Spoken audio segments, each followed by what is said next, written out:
Imagine a place where the sun burns so fiercely it feels like the earth itself is sweating. A place where the red dust clings to your skin, your clothes, your dreams. This is Tsavo, a rural corner of Kenya where survival isn't a guarantee, it's a daily negotiation. In this unforgiving landscape, a girl named Zawadi was born. Today, at just 29, she owns 3 thriving companies, employs dozens of people, and has become a beacon of hope for her community. But if you saw her at 12, barefoot, herding cattle under that relentless sun, you'd never have guessed her future. How does someone with nothing, no money, no connections, no safety net build an empire from dust?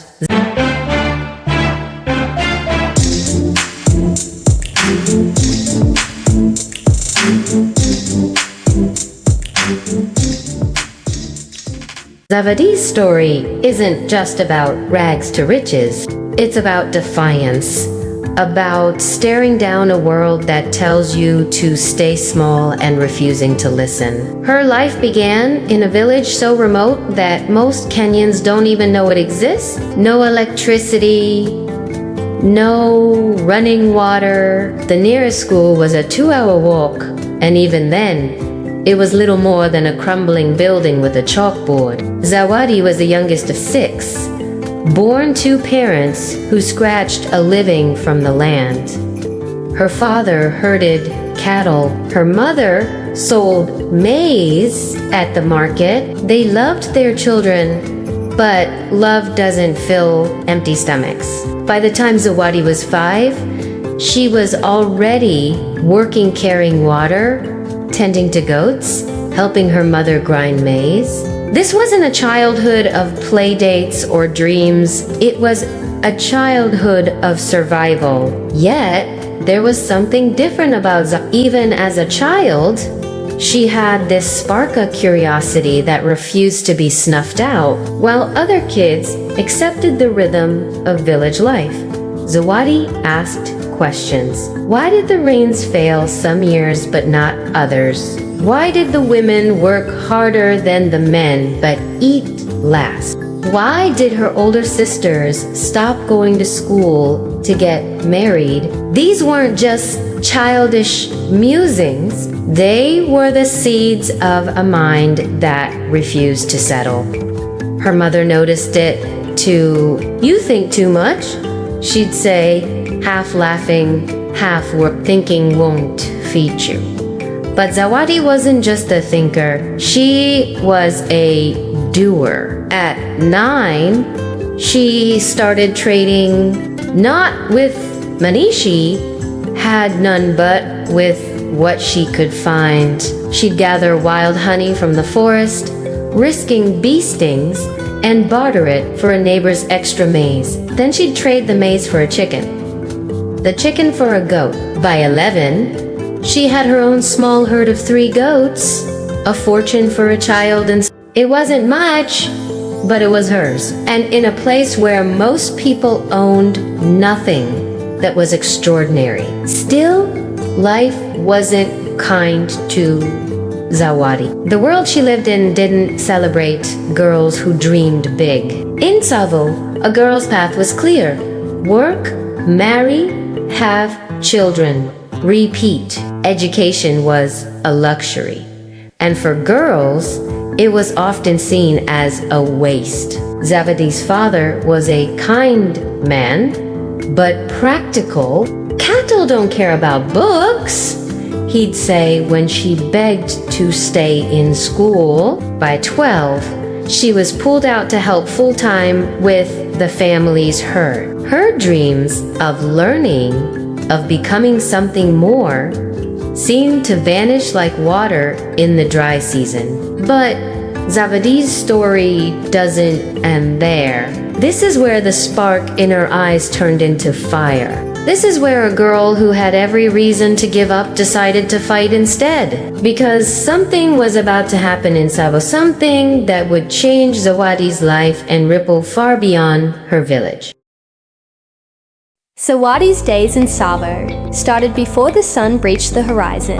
By 4 a.m., she was up, her small hands wrapping around a stick to guide the family's cattle through the pre-dawn chill. The air smelled of dry earth and acacia trees, and the only sounds were the soft clinks of cowbells and the occasional bark of a distant hyena. Her village was a scatter of mud-walled huts, each one blending into the rust-colored landscape. Life here moved slowly, dictated by the seasons, the rains, and the needs of the herd. For most, this was enough, a life tethered to tradition, to survival. But for Zawadi, every step along those dusty paths felt like a reminder of what she didn't have. Her world was vibrant in its own way. The women sang as they pounded maize, their voices weaving stories of ancestors and hope. The men gathered under baobab trees, sharing tobacco and news from the market. Children ran barefoot, chasing homemade balls of rags and twine. But beneath the surface, there was a quiet struggle. Hunger was a constant guest in Savo. Droughts could wipe out crops and livestock in weeks, leaving families with nothing. Zawadi's family was no exception. Some nights, dinner was a thin porridge, barely enough to quiet the ache in her stomach. She'd lie awake, listening to her mother's soft prayers, wondering if tomorrow would be better. The real conflict in Zawadi's life wasn't just poverty. It was the weight of expectation. In Savo, girls like her weren't supposed to want more. At 13, Zawadi was already fielding questions about marriage. Neighbors would stop by, eyeing her as a potential bride for their sons. "She's strong," they'd say to her mother, as if Zawadi were a cow at auction. Her father entertained these talks, not out of cruelty but necessity. A bride price could mean food, cattle, survival for the family. Zawadi overheard these conversations, her heart sinking each time. She didn't want to be someone's wife. Not yet, not like this. She wanted to learn, to build, to prove she could be more than what her village expected. School was her refuge, even if it was fleeting. The 2-hour walk to the crumbling classroom was worth it for the moments she could hold a book, trace numbers, or hear the teacher speak of a world beyond Savo's system. The response was cut off mid-sentence. I'll complete part 2 of the script, picking up seamlessly from where it left off, maintaining the tone, style, and narrative flow as requested. The script will continue to focus on Zawadi's daily life and main conflict, building empathy without pity, and setting the stage for the turning point in part 3. The word count will stay within 800 to 1100 words, ensuring a natural conversational storytelling voice. Speak of a world beyond Savo. The teacher, Mr. Kamau, was an old man with a voice like gravel, and eyes that seemed to see right through you. He'd talk about cities like Nairobi, where women drove cars and ran businesses, where ideas could change lives. Zawadi soaked up every word, even if she didn't fully understand. But school was a battle. Her father had pulled her out at 12, and though she begged to return, his answer was always the same. We need you here. The cattle, the chores, the family, they came first. Each day she spent hurting instead of learning felt like a door closing. The village didn't make it easier. Zawadi's curiosity, her refusal to shrink, drew whispers. Older women clucked their tongues when she spoke up at community meetings, asking why the water well was always dry. Boys her age mocked her, calling her professor, because she carried a tattered notebook where she scribbled ideas, ways to store rainwater, plans to sell more honey. Who do you think you are? They'd jeer. Even her friends, girls she'd grown up with, started to pull away. Stop acting like you're better than us, one said, her words sharp with envy. Zawadi didn't feel better. She felt trapped. She loved her village, her family, but she couldn't shake the feeling that she was meant for something else. Her mother, Wanjiku, was her only ally, though a quiet one. Wanjiku had once dreamed of being a nurse, but marriage at 16 ended that. She saw Zawadi's spark, and in private moments, encouraged it. "Don't let them dim you," she'd whisper, pressing a coin into Zawadi's hand for school fees. But those coins were rare, and Wanjiku's health was fading. Years of hard labor and poor nutrition had left her frail, her coughs growing worse each month. Zawadi noticed the worry in her mother's eyes, not just for herself, but for her daughter. "I want you to have a different life," Wanjiku said once, her voice breaking. Those words became Zawadi's anchor, but also her burden. How could she chase a different life when her family needed her now? At 14, Zawadi's struggle deepened. A drought hit Savo, the worst in a decade. The land turned to powder, and the cattle grew thin, their ribs sharp against their hides. Zawadi's small herd of goats, her pride, her proof she could build something, was sold off to buy food. The family's maize crop failed, and hunger tightened its grip.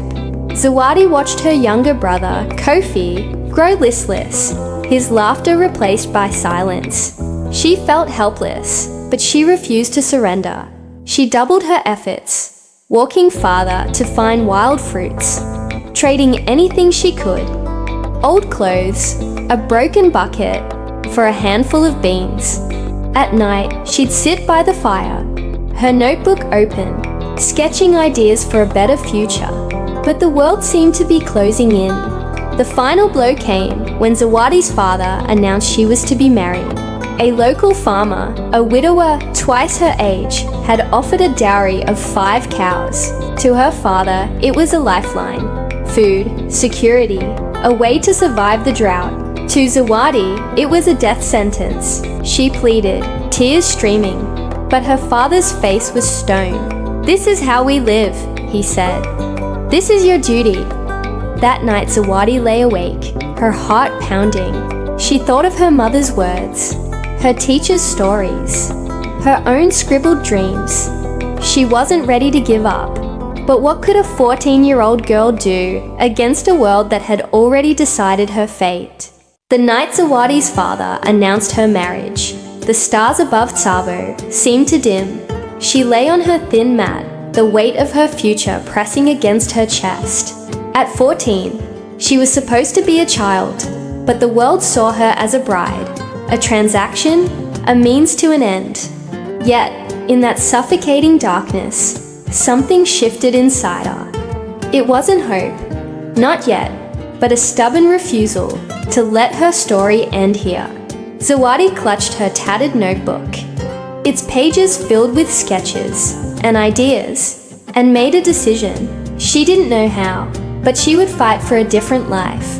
What she didn't expect was that the spark of her defiance was about to catch fire, ignited by a chance encounter that would change everything. The next morning, Zawadi went through her chores as usual, guiding the cattle with a quiet focus. But her mind was racing. She needed a plan, a way to stay in school, to help her family without losing herself. As she led the herd past the village's only well, she noticed a stranger, a woman in a bright headscarf, unloading crates from a dusty truck. The woman was part of a small NGO, delivering food aid to drought-stricken families. Her name was Nia, and she moved with a confidence Zawadi had never seen in Savo. When Nia caught Zawadi staring, she smiled and waved her over. "You look like you're thinking hard," Nia said, her voice warm but direct. Zawadi hesitated, then blurted out, "I want to go to school, but they want me to marry." It was the first time she'd said it aloud, and the words felt like a release. Nia didn't offer pity. Instead, she listened. Zawadi poured out her story, her love for learning, her trading ventures, her mother's fading health, the dowry that loomed like a prison. Nia's eyes lit up when Zawadi mentioned her notebook. "Show me," she said. Zawadi, shy but proud, opened the pages. diagrams for rainwater traps, plans for a honey cooperative, even a rough budget for school fees. Nia's expression changed. "You're not just a dreamer," she said. "You're a builder." Those words hit Zawadi like a thunderclap. For the first time, someone saw her not as a girl with too many questions, but as someone capable of answers. Nia became Zawadi's lifeline.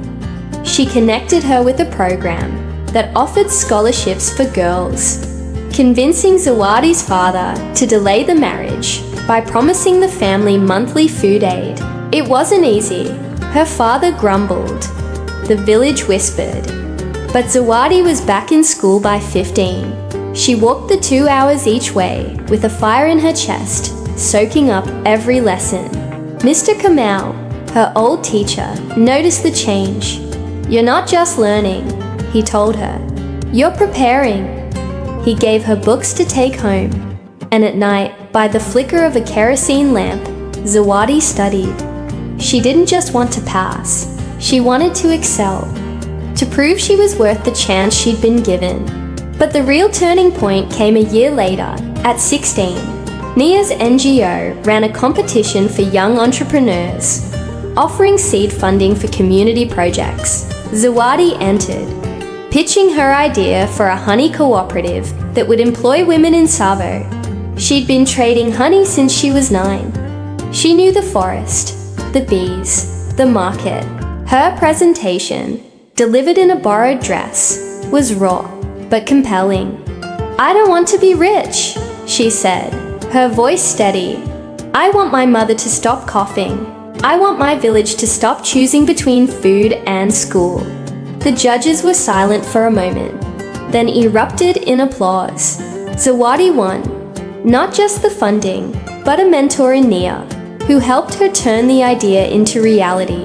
By 17, Zawadi's cooperative was running. 10 women, including her mother, harvested and sold honey, their earnings buying food, medicine, and school fees. The village began to change. The well was repaired with cooperative profits. Children stayed in school longer. Zawadi's father, once skeptical, now bragged about his daughter at the market. Inside, Zawadi was transforming too. She wasn't just surviving anymore, she was building. "I didn't want to be a hero," she told Nia one day, watching the women laugh as they bottled honey. "I just wanted to breathe without fear." But to Savo, she was becoming something more. A girl who turned dust into possibility. Zawadi stood at the edge of Savo's market, watching the bustle of her village with new eyes. The air was thick with the scent of roasted maize and the hum of voices, bartering over cloth and livestock. It was the same market she'd walked through as a child, trading wild honey for a handful of beans. But now, at 29, she was no longer the barefoot girl with a notebook of dreams. She was a woman who had built something extraordinary. 3 companies that employed dozens, transformed her community, and proved that a spark in the dust could ignite a legacy. Yet, as she watched a young girl weave through the crowd, carrying a basket of fruit to sell, Zawadi's heart tightened. She saw herself in that girl, and she knew the journey wasn't over. The honey cooperative, born from that competition at 16, had grown into a thriving business by the time Zawadi was 20. It wasn't just about honey anymore.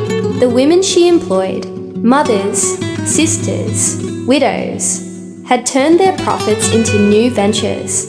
A poultry farm, a small shop selling soaps and oils.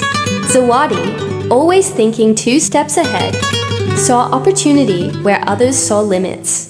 She used the cooperative's earnings to fund her education, earning a business diploma through night classes in a nearby town. By 23, she launched her second company, a training center, teaching women skills like bookkeeping and marketing. "I didn't want them to just work," she'd say. "I wanted them to lead."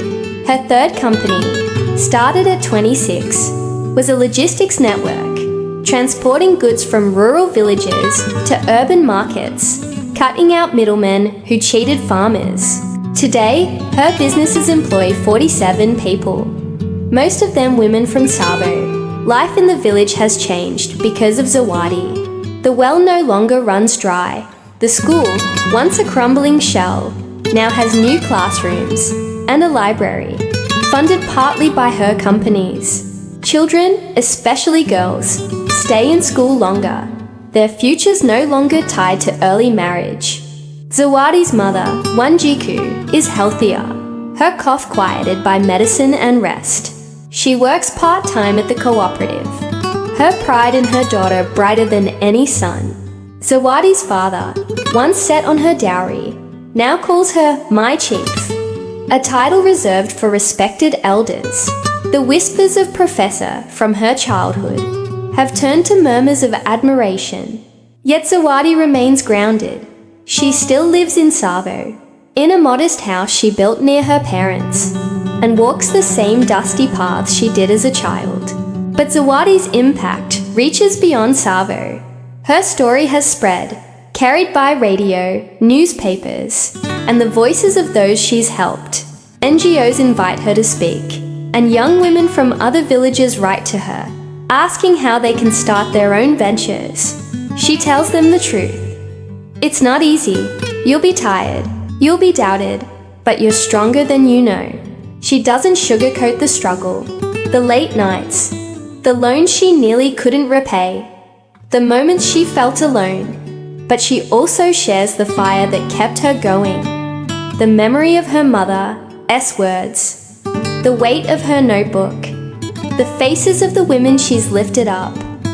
Zawadi's life now is a balance of action and reflection. She wakes early, not to herd cattle, but to meet with her team, visit her training center, or check on deliveries. Yet she carves out time to mentor girls, like the one she saw in the market. I was you, she tells them, handing over a book or a small loan to start trading. Don't let anyone tell you what you can't do. Her message isn't about wealth or fame, it's about possibility. You don't need to own a company, she says. You just need to own your choices. As the sun sets over Tsavo, painting the sky in hues of orange and gold, Zawadi often sits outside her home, her old notebook in her lap. Its pages are worn, but she keeps it as a reminder of where she started. She's not done dreaming. There's talk of expanding her logistics network, maybe even starting a scholarship fund.